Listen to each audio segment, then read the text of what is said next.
नमस्कार दोस्तों, मैं आर्यन शर्मा और आप लोग देख रहे हैं आर्यन ऑनलाइन क्लासेस। तो फ्रेंड्स, आज की इस वीडियो में हम लोग बात करने वाले हैं कक्षा 10वीं के गणित के मोस्ट इंपॉर्टेंट ऑब्जेक्टिव प्रश्न, जो कि आपके बोर्ड एग्जाम के लिए बहुत ही ज्यादा महत्वपूर्ण है। फ्रेंड्स, ये जो है पार्ट 2 है, मतलब इससे पहले जो है पार्ट 1 बन चुका है, जिसमें हमने टोटल 25 प्रश्नों को हल किया है, बिल्कुल आसान तरीका और आसान भाषा में। ठीक है, यदि आप लोग को मैथ में 90 प्लस नंबर लाना है तो आप लोग को जो है तैयारी किस प्रकार करना है, चैप्टर वाइज ऑब्जेक्टिव को रिवीजन करना है, मतलब बनाना है डेली। यदि आप लोग चैप्टर वाइज सभी ऑब्जेक्टिव को कवर कर लेते हैं तो बोर्ड परीक्षा में जो भी प्रश्न पूछेगा आप गर्दा छुड़ा सकते हैं, कहीं कोई दिक्कत नहीं है। इससे पहले जो भी अध्याय, मतलब 2 चर वाले रैखिक समीकरण से पहले जितने भी अध्याय है, सभी अध्याय का कंप्लीट मतलब मोस्ट इंपॉर्टेंट ऑब्जेक्टिव हम दे चुके हैं। अगर आप लोग वो सारे वीडियो नहीं देखे हैं तो जरूर इसी वीडियो के नीचे डिस्क्रिप्शन बॉक्स में आप लोग को लिंक मिल जाएगा, जहां से आप लोग जाके देख सकते हैं। तो चलिए आज हम लोग स्टार्ट करते हैं 2 चर वाले रैखिक समीकरण में से देख लेते हैं 26वें नंबर प्रश्न। और ये प्रश्न जो है 2012 में पूछा गया है। तो चलिए देखिए कह क्या रहा है यहाँ पे, बिल्कुल आप लोग को जो है एक एक बात समझाते हुए चलेंगे। यहाँ पे कह रहा 26 नंबर में के किस मान के लिए समीकरण x + 2y = 7 तथा दूसरा समीकरण दे रखा है 2x + ky = 40 संपाती होगा। मतलब समीकरण 2 दे रखा है, समीकरण 2 दे रखा है। ठीक है, पहला समीकरण देखिए, आप पूरा समझिएगा, x + 2y = 7, ये रहा आपका पहला समीकरण। दूसरा समीकरण दे रखा है 2x + ky = 14, ये दूसरा समीकरण है। तो भाई संपाती कब होता है, कब होता है आपको याद होगा, A1/A2 बराबर होना चाहिए B1/B2 के, तथा बराबर होना चाहिए C1/C2 के। अब कह रहा है यहाँ पे के जो है, यहाँ पे देखिए के का कौन सा मान ला होना चाहिए, जो ये समीकरण जो समीकरण दे रखा है ये संपाती हो जाएगा। बिल्कुल आसान सा ट्रिक है। देखिए यहाँ पे कुछ नहीं, पहला समीकरण में देखिए A1, ये A1 हो गया, A2 हो गया, ये B1 हो गया और ये B2 हो गया। उसी प्रकार से यहाँ पे 7 जो है C1 और 14 जो है C2 हो गया। ये क्लियर हो गया। यदि आपको निकालना है के का मान, तो यहाँ देखिए A1 क्या है, कुछ नहीं है, तो 1 हो गया। नीचे में देखेंगे A2 क्या है, 2 है। ठीक है, कोई दिक्कत नहीं। अब यहाँ पे बराबर करेंगे, ऊपर में क्या है, 2 है तो 2 लिखिए, नीचे में क्या है, y है, सिर्फ y है या के है, के का मान निकालना है तो के ही दे दीजिए। ठीक है, इतना करने के बाद आगे छोड़ देना, क्योंकि हमको के का ही मान निकालना है।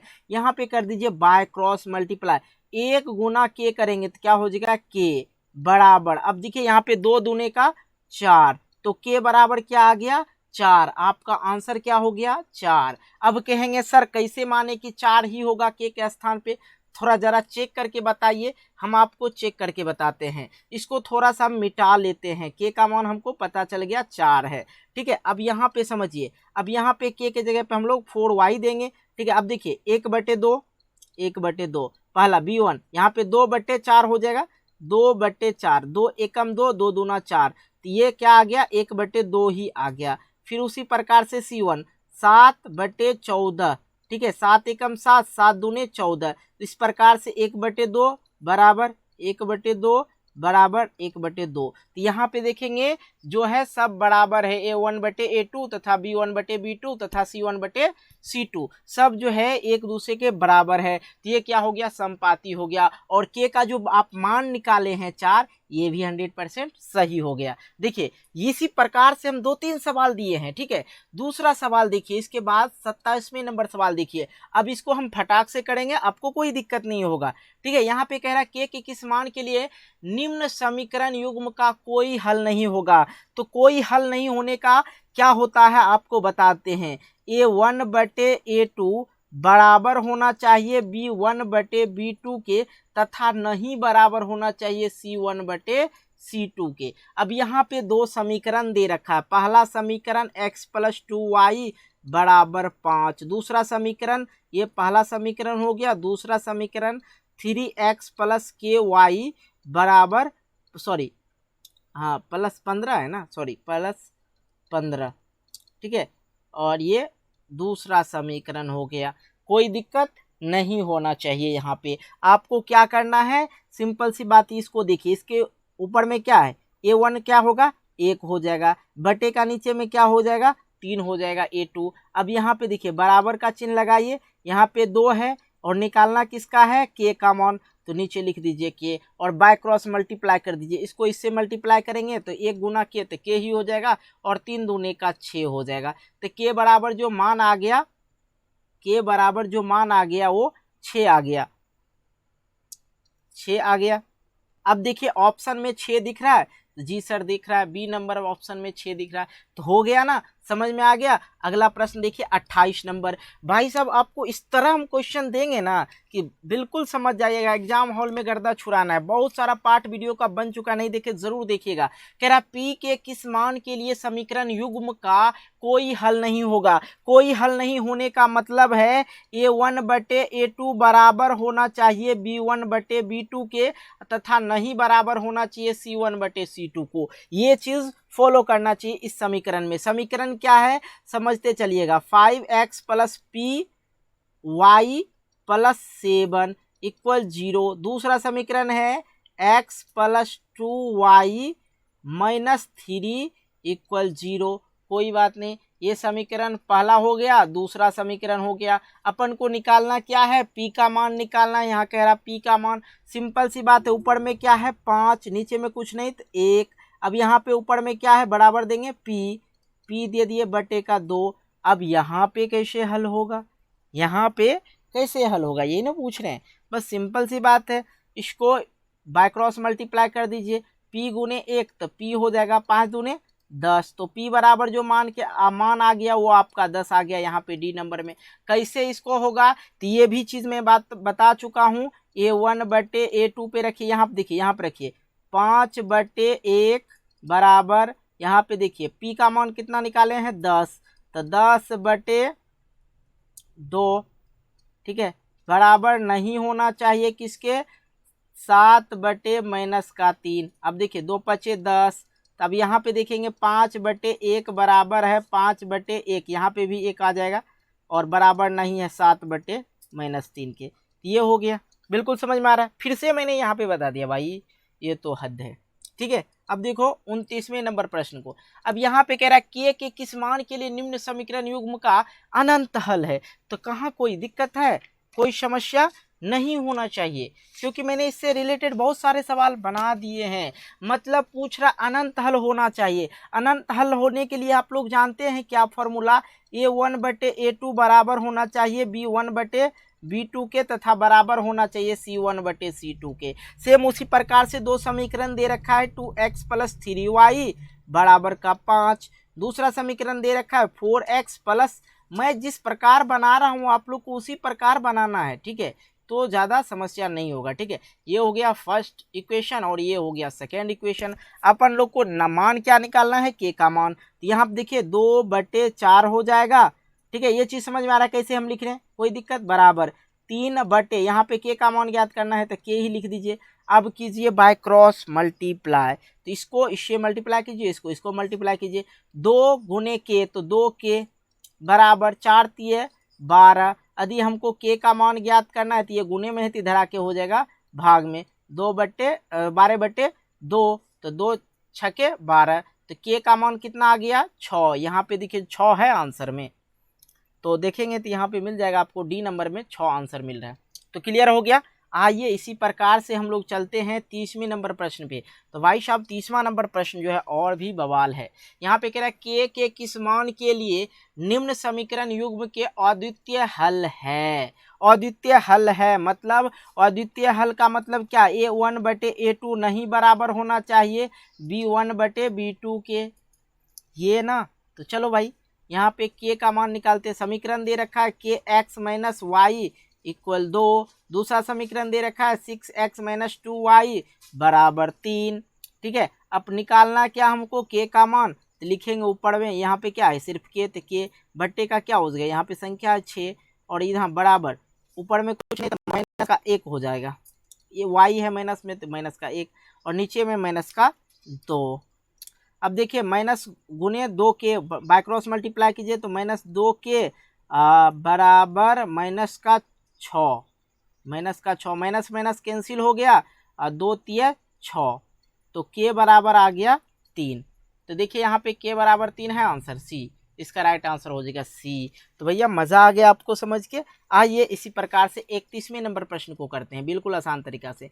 कह रहा है समीकरण युग्म दे रखा दो समीकरण का कोई हल नहीं होगा जब, कोई हल नहीं होगा जब, इसका मतलब है A1/A2 बराबर होना चाहिए B1/B2 के तथा नहीं बराबर होना चाहिए C1/C2 के, तब कोई हल नहीं होगा।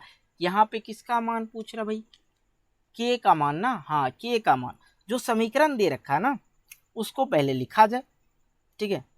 तो समीकरण लिख सकते हैं आप लोग, के x minus y equal to, ये first equation and second equation 6x minus 2y बराबर 3। लास्ट वाला नहीं मिलेगा कोई दिक्कत नहीं, लेकिन A1 और B1 दोनों मिलना चाहिए। ऊपर में क्या है के, नीचे में क्या है 6 बराबर, ऊपर में क्या है माइनस का 1 हो जाएगा, कुछ नहीं तो माइनस में y है तो पता है हो जाएगा। अब यहाँ पे माइनस का 2 हो जाएगा, ठीक है। अब देखो बाय क्रॉस मल्टीप्लाई करो तो माइनस का 2k बराबर माइनस का 6, तो फिर उसी प्रकार से माइनस माइनस खत्म, 2 3 6, तो मतलब के बराबर 2 3 6 3, के बराबर क्या आ गया आंसर, के बराबर 3, तो इसका राइट आंसर सी हो जाएगा ना। तो क्लियर हो गया। 31वें नंबर तक प्रश्न हम कर लिए। भैया वीडियो को लाइक नहीं किया तो यार वीडियो को लाइक करो, दोस्तों के साथ शेयर करो, और चैनल पर नए हो चैनल को सब्सक्राइब करके नोटिफिकेशन बेल को प्रेस करके ऑल कर लेना, ठीक है। चलिए अगले प्रश्न को हम लोग देखते हैं। तो चलिए देख लेते हैं। 32वें नंबर प्रश्न कह रहा समीकरण युग्म, जो यहाँ पे समीकरण दे रखा x माइनस 2y इक्वल 3, ठीक है। दूसरा समीकरण दे रखा 3x प्लस KY इक्वल 1 का एक ही हल अद्वितीय प्राप्त होगा। मतलब जब कब एक हल प्राप्त होगा, तो आप लोग को पता है कि A1/A2 नहीं बराबर होगा B1/B2 के, तब तो क्या होगा, समीकरण लिखेंगे फटाक से। यहाँ पे एग्जाम हॉल में बड़ा जल्दी से सवाल को हल करना है। समीकरण 1, दूसरा समीकरण 3x प्लस KY बराबर 1, समीकरण सेकेंड। अब अपन को चेक कर लेना है, ठीक है। ऊपर में कुछ नहीं तो 1 और निकालना है के का मान, बटे का 3 बराबर दीजिए माइनस का ऊपर में 2 और नीचे में कुछ नहीं तो के है, तो के का ही मान निकालना है ना अपन लोग को। तो यहाँ पे के गुने 1 तो के हो जाएगा, बाय क्रॉस 3 दूना 6 माइनस का 6, ये तो डायरेक्ट आंसर ही आ गया। तो के बराबर, यहाँ पे के बराबर -6, तो यहाँ पे के बराबर -6 आया। तब देखिए यहाँ पे यदि हम लोग 1/3 देते हैं बराबर -2 बटे यदि माइनस का 6 तो माइनस माइनस का हम 2 3 6, तो 1/3 आ जाएगा, ठीक है। तो यहाँ पे लिखेंगे कब, जब के इज नॉट इजकल टू 6 होगा तब जाके इसका राइट आंसर होगा, तब अद्वितीय हल होगा, ठीक है। के मतलब इसमें से कह रहा समीकरण में से प्राप्त होगा, एक ही हल होगा, कब, जब के बराबर -6 नहीं आएगा तब, ठीक है। ये हो जाएगा इसका राइट आंसर। यदि के आता है तो क्या हो जाएगा, नहीं होगा, नॉट के इज नॉट इजकल टू -6 तब होगा ये चीज, ये नहीं होना चाहिए, ठीक है। मतलब के बराबर नहीं होना चाहिए 6 के, मतलब के का मान जो है -6 नहीं होना चाहिए तब होगा बराबर, ठीक है। बाकी चीज कुछ भी होगा तो कोई दिक्कत नहीं। अगला प्रश्न समझ में आ गया होगा। अगला प्रश्न जो है हमारे पास 33 नंबर कह रहा, ये देखिए 2018 में पूछा गया फर्स्ट टाइम में, रैखिक समीकरण युग्म x प्लस 2y इक्वल 5 तथा 3x प्लस 12y इक्वल 10 का, तो 33वें नंबर में देखिए का कौन सा हल होगा, ये पूछ रहा। देखिए सवाल है x प्लस 2y बराबर 5, 3x प्लस 12y बराबर 10, ये दे रखा पहला समीकरण, दूसरा समीकरण। रैखिक युग्म का एक हल है, कोई हल नहीं, ये है चेक करना है। सिंपल सी बात है, अपन लोग चेक कर लेंगे किस पे, A1/A2 बराबर B1/B2 के, और बराबर नहीं होना चाहिए C1/C2 के, कुछ ऐसा लिख लिए, कोई बात नहीं, आगे अपन लोग चेक कर लेंगे। तो ये बराबर ही लिख देते हैं अभी, कोई दिक्कत नहीं। A1 क्या है 1/3 बराबर 2/6, 12 ना है, तो भाई यहाँ पे 12 लिखना है। वो कैसे आ रहा है वो चीज़ आपको पता है, वो यहाँ से लिख रहे हैं 12। अब देखो तीसरा क्या है 5/10, 2 एकम 2, 2 3 6, सॉरी 2 3 6 नहीं, 2 छके 12, ठीक है। 5 एकम 5, 5 दूना 10। तो यहाँ पर देखा जाए 1/3 आ गया और बराबर नहीं है 1/6 के, मतलब C1 बराबर नहीं है। उसी प्रकार से ये भी बराबर नहीं है ना भाई। चलो ये 1/6, ये क्या हो गया 1/2 ना, 5 दूने 10, 1/2 ये हो गया, मतलब कोई बराबर नहीं है, ठीक है। इसमें कोई बराबर नहीं है, तो C1/C2 ये तो बराबर है ही नहीं, ठीक है। 33वें नंबर में कोई बराबर नहीं है। जब बराबर नहीं हो तो एक हल होगा। इसका राइट आंसर क्या होगा, देखिए ये भी जब A1/A2 बराबर नहीं है B1/B2 के, तो एक हल होगा, ठीक है। इसका राइट आंसर ए हो जाएगा। उसी प्रकार से आइए हम लोग देख लेते हैं 33 नंबर हो गया। तब चलिए 34 नंबर प्रश्न को। यदि समीकरण युग्म के x - 5y = 2 तथा 6x + 2y = 7 है, 7 के कोई हल ना हो तो के बराबर क्या रखेंगे जो इसका कोई हल नहीं होगा, ये पूछ रहा ना प्रश्न। 34वें नंबर का सिंपल सी बात है, अपन लोग यहाँ पे चेक कर लेंगे। तो कब नहीं होना चाहिए, जब A1/A2 बराबर हो B1/B2 के तथा बराबर नहीं हो C1/C2 के। तो अपन लोग उसी प्रकार से चेक करते, समीकरण लिखना है कि x - 5y = 2 और दूसरा ये पहला समीकरण हो गया। दूसरा समीकरण हो गया 6x + 2y = 7, ये दूसरा समीकरण। अपन लोग चेक करते ऊपर में क्या है कि बट्टे का 6 बराबर 5 बट्टे का भाई 2 ना, -5/2। अब 5 ये दोनों बाय क्रॉस मल्टीप्लाई कीजिएगा 2 के 6 पंचे 30 माइनस का 30, ठीक है। ये माइनस में है 5, तो 2 एकम 2, 15 दूना 30, तो के बराबर -15 आ गया। तो इसका राइट आंसर क्या होगा, के बराबर -15, के बराबर सॉरी ये तो मैंने 5 में मार दिया यार, के बराबर मुझे मारना था -15। इसका राइट आंसर डी हो जाएगा।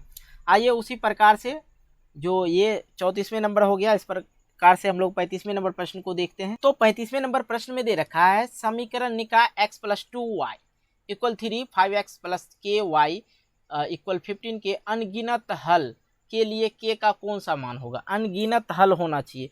तो भाई अनगिनत हल कौन सा शर्त पे होगा, जब A1/A2 होगा बराबर B1/B2 के तथा C1/C2 के, तब अनगिनत हल होगा। तो अब यहाँ पे के का हमको ऐसा मान निकालना है जो अनगिनत हल होगा, मतलब A1/A2 भी हो, B1/B2 हो तथा C1/B2 हो। तो x + 2y = 3 first equation and 5x + ky = 15, ये दे रखा है समीकरण दूसरा। अब देखिए ऊपर में क्या है, एक कुछ नहीं तो 1/5 बराबर 2/के। अब यहाँ पे ही हल हो जाता, बाकी के का मान ही निकालना है। तो 2 1 गुने के तक के हो गया, 5 दूने 10। तो इसका राइट आंसर क्या हो जाएगा, बी हो जाएगा। कैसे आया क्यों आया हम शुरू से बताते चल रहे हैं, ठीक है। कहीं कोई दिक्कत नहीं होना चाहिए, ठीक है। दिक्कत हो तो आप हमें कमेंट बॉक्स में कमेंट कीजिए, ठीक। आइए हम लोग देख लेते हैं। तो 36वें नंबर प्रश्न देखिए दिक्कत नहीं होना चाहिए, ताकि शुरू से वीडियो देखिएगा तो 1% भी दिक्कत नहीं होगा। हम आपको ट्रिक बाय ट्रिक बताते चलते हैं। 36 नंबर प्रश्न पे आ गए। अब 36 नंबर प्रश्न में है, कह रहा है यहाँ पे एक रैखिक समीकरण युग्म के हल करने का कितनी बीजीय विधियां हैं, मतलब बीजीय विधियां हैं कितनी। रैखिक समीकरण युग्म को हल करने के लिए, रैखिक समीकरण को हल करने के लिए कितने विधियां हैं, ठीक है। तो हम आपको, यदि आप लोग नहीं जानते तो पहला विधि आप लोग को हम बताते चलते। पहला विधि हो गया ग्राफीय विधि, या पहला विधि बोलिए, या यहाँ पे कह रहा है कितना विधि है, तो ये समझ लीजिए। दूसरा आपको पता होगा प्रतिस्थापन विधि से भी हल करते हैं, प्रतिस्थापन विधि। तीसरा हो जाएगा विलोपन विधि भी होता है ना भाई, काउंट कर लेना आप लोग, विलोपन विधि, ठीक। और चौथा जो है वर्ज गुणनखंड विधि, गुणनखंड विधि, ठीक है। तो देखिए 1 2 3 4, इसका राइट आंसर हो जाएगा सी। इसका राइट आंसर हो जाएगा सी। रैखिक समीकरण को हल करने की कितनी बीजीय विधि है? तो इसका राइट आंसर हो जाएगा आप लोग का 4। ठीक है, समझ में आ रही है। अगला प्रश्न हम लोग देख लेते हैं 37 नंबर। ठीक है, 37 नंबर में यहाँ पे कह रहा निम्न में कौन x माइनस 2y इक्वल 0 तथा 3x प्लस 4y इक्वल 10 का हल है, यही पूछ रहा है। तब इसको आप लोग समीकरण हल कर सकते हैं। यहाँ पे निम्न समीकरण दे रखा और x और y का मान पूछ रहा है, तो इसको यदि आप लोग हल करना चाहे तो हल कर सकते, कोई बात नहीं, जो विधि अच्छा लगे आप लोग हल कर लीजिएगा। ठीक है, हालांकि मैं यहाँ पे आंसर आपको बताता हूँ, इसका आंसर ये हो जाएगा। यहाँ पे आप लोग हल कर लीजिएगा, प्रतिस्थापन विधि से ही बेटर होगा, या जिसको विलोपन विधि आता है वो हल कर सकते हैं। 2 समीकरण दे रखा है, x माइनस 2y इक्वल 0 और हाँ और दे रखा है 3x प्लस 4y इक्वल 10 दे रखा है। ठीक है, ये दे रखा है, आप इसको हल कर लीजिए। फिलहाल हम इसका आंसर बताते, थोड़ा लॉन्ग टाइम चल जाएगा इसमें। चलिए अगला प्रश्न हम लोग देखते हैं 38 नंबर। देखिए अब यहाँ पे सवाल आ गया कुछ लॉन्ग टाइप का, अब लेकिन हम यहाँ पे सॉल्व कर देते हैं। ठीक है, यहाँ पे कह रहा है x प्लस वाई इक्वल 7, यहाँ पे 5x प्लस 12y इक्वल 7, तो x का मान ज्ञात करना। ठीक है भाई, x का मान ज्ञात करना हमको। तो समीकरण 1 दे रखा है यहाँ पे, सॉरी हल लिख लेते हैं, हल बराबर x प्लस वाई इक्वल 7। तो यदि समीकरण पहला हो गया, इसको हल करते हैं, x बराबर हम लोग तो 7 प्लस वाई हो जाता है। इसको समीकरण, अच्छा समीकरण लिखे ना, इसको 2 कर लीजिए। अब बाकी जो समीकरण दे रखा है 5x प्लस 12y बराबर 7। ठीक है, ये दे रखा है बराबर 7 और यहाँ पे, ठीक है, इसको समीकरण आप लोग तीसरा कर लेना है। ठीक है, अब यहाँ पे x के जगह पे ये अंक रख सकते हैं, लेकिन हम आपको आइडिया देंगे, यदि ऐसे करते हैं थोड़ा टाइम लग जाएगा। ठीक है भाई, टाइम लगेगा तो दिक्कत हो सकता है, तो ऐसे करते हैं हम इसको ये वाले विधि से नहीं बनाते हैं अपन लोग। अब दूसरा विधि ट्राई करेंगे। देखो जो टाइम लेने वाला है उसको तो बिल्कुल आप एग्ज़ाम हॉल में ट्राई मत करना। y बराबर 7। ठीक है, अब यहाँ पे देख लो भाई, यहाँ पे देख लो, क्या करना है देख लेना है। तो ये पहला इक्वेशन एंड दूसरा इक्वेशन 5x प्लस 12y बराबर क्या हो जाएगा, ये दूसरा इक्वेशन 12y बराबर 7 है ना, ये 7, ये दूसरा इक्वेशन। अब देखो भाई, ये दोनों में से x का मान निकालने के लिए काटना ही पड़ता है, x और y का मान काटना ही पड़ेगा, बराबर करना ही पड़ता है। तो समीकरण 1 में 5 से मल्टीप्लाई कर देंगे। तो देखिए समीकरण 1 में 5 से मल्टीप्लाई करेंगे, क्या हो जाएगा यहाँ पे देखिए, तो 5x और 5y और बराबर 7 पचे 35। तो यहाँ पे ये ख़त्म हो गया। अब देखो यहाँ पे माइनस प्लस माइनस माइनस, यहाँ पे 7y हो जाएगा बराबर, यहाँ पे ये और ये हो गया माइनस का 28, 28 7 35। तो अब यहाँ पे माइनस में है तो y का मान आ जाता है 7 चौके 28, y बराबर माइनस का 4, ये आ गया। उसी प्रकार से समीकरण 1 में y का मान रखना है, y का मान रखेंगे तब आएगा x का मान। समीकरण 1 क्या है अच्छा y का मान है तो अपन y का मान पहले नहीं रखना है, तो अपन लोग को समीकरण लिख लेना ताकि आप लोग को पता चले। x प्लस वाई बराबर 7, तो x प्लस वाई का मान क्या है माइनस का 4 बराबर 7। ठीक है, तो ये x बराबर मान निकालना है, तो इधर माइनस का है तो ये भी माइनस हो गया, x माइनस 4 बराबर 7। तो x बराबर क्या हो जाएगा 7, ये माइनस में इधर आके क्या हो जाएगा प्लस में, तो x बराबर क्या आ गया 7 4 11, ये हो गया। इस तरह से आप लोग जल्दी से सॉल्व कर सकते हैं। ठीक है, तो आइए अगला प्रश्न हम लोग देख लेते हैं। ये 38 नंबर हो गया। भाई मेरा असूल है कि जब तक नहीं विद्यार्थी संतुष्ट हो कम से कम, तभी जाकर ऑब्जेक्टिव सॉल्व करने में मज़ा आता है, ऐसे मज़ा नहीं आता भाई, फटाक से सॉल्व कर देने में दिक्कत हो जाएगा। अब एक सवाल समझा दिए तो अगला सवाल आराम से निकाल सकते हैं। 39 नंबर है, समीकरण युग्म 3x minus 2y plus 3 equal 0, 4x plus 3y minus 47 equal 0 का हल है। और यहाँ पे कह रहा भाई साहब x और y का मान दोनों का निकालना है, तो क्या किया जाए, निकाल दिया जाए कि छोड़ दिया जाए। देखो भाई समीकरण पहले अपन लिख लेते हैं फटाक से, जितना बोलना उतना करना है। 3x minus 2y plus 3 equal 0 and दूसरा इक्वेशन है 4x प्लस 3y बराबर सॉरी माइनस है ना, -47 इक्वल 0, ये दे रखा। अब यहाँ पे क्या होगा, यहाँ पे तो ऊपर वाले समीकरण में हमको 2 से मल्टीप्लाई करना ही होगा या 3 से मल्टीप्लाई करना ही होगा, तभी जाके होगा। तो ऐसा करते हैं, समीकरण 1 और 2 हो गया।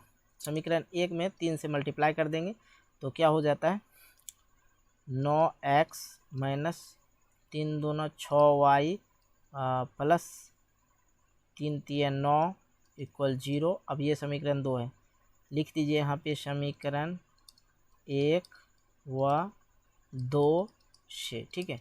समीकरण 1 ये हो गया, दूसरा देखिए 4x प्लस 3y माइनस 47।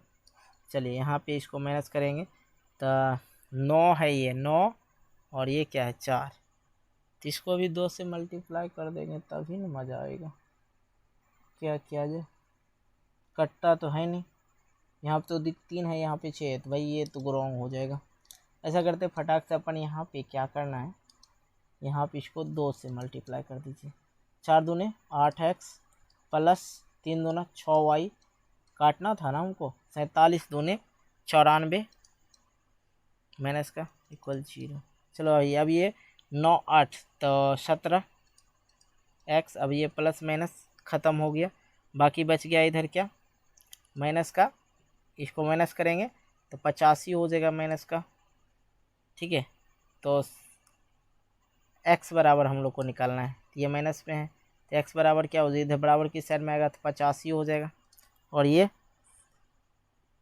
17 है तो 17 इधर आ जाएगा, मान लिया जाए गुना में है तो इधर आके भाग में हो जाएगा, 17 पचे 85। इसका जो है किसका x बराबर निकल के आ गया 5। अब समीकरण 1 में रखेंगे, समीकरण 1 में x का मान, समीकरण 1 क्या था आपका 3x minus 2y plus 3 equal 0।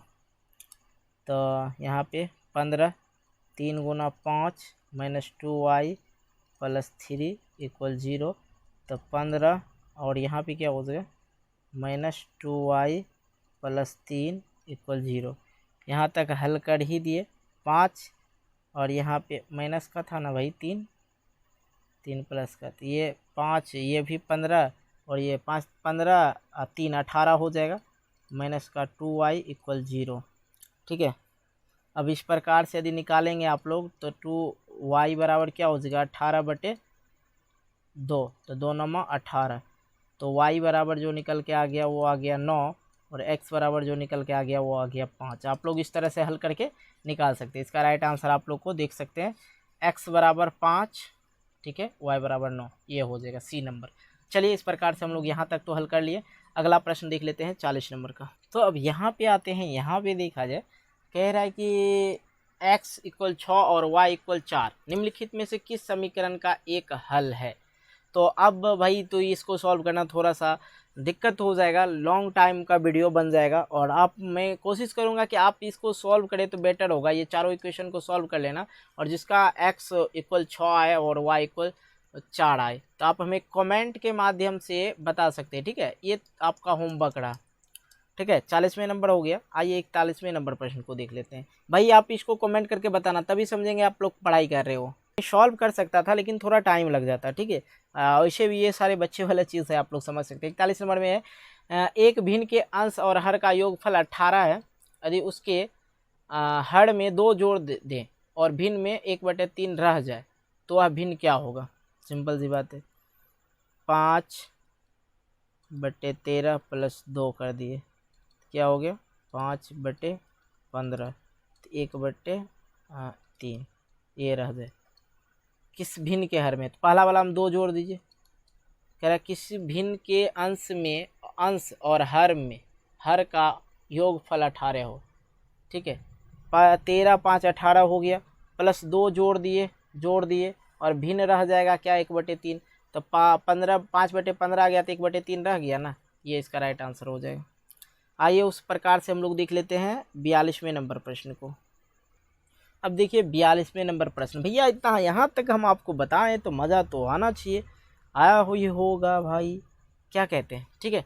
2 अंकों वाली संख्या अंकों का योग का 4 गुना है। 2 अंकों वाली संख्या अंकों के योग के 4 गुनी है। अब देखो भाई, कोई संख्या है, उसके अंकों के योग के 4 गुनी है, ठीक है। अब देखो, यदि संख्या में 18 जोड़े दिया जाए तो अंक उलट दिया जाता है तो संख्या क्या होगा? इसका राइट आंसर बी हो जाएगा। इसका राइट आंसर बी हो गया। और ये कॉमन साइंस जिसके पास होगा वो निकाल सकता है। हालांकि मैं इसको छोड़ रहा हूँ आपको होमवर्क के लिए, ठीक है। कहीं कोई दिक्कत नहीं बनेगा, आप हमें कमेंट कीजिएगा, नेक्स्ट वीडियो में इसका सोल्यूशन लाएंगे, लेकिन 100% आपको समझाने की कोशिश करेंगे। भाई हमेशा मेरा कोशिश रहता है कि बच्चे को अच्छे से अच्छे कंटेंट प्रोवाइड करें, ताकि बच्चे एग्जाम में खुद गर्दा छुड़ा दे, आग लगा दे, ठीक है। तो भाई आज जो है यहाँ तक खत्म करते हैं, मिलते हैं एक नई वीडियो को लेकर, तब तक के लिए बाय, जय हिंद, जय Bharat, take care, good bye.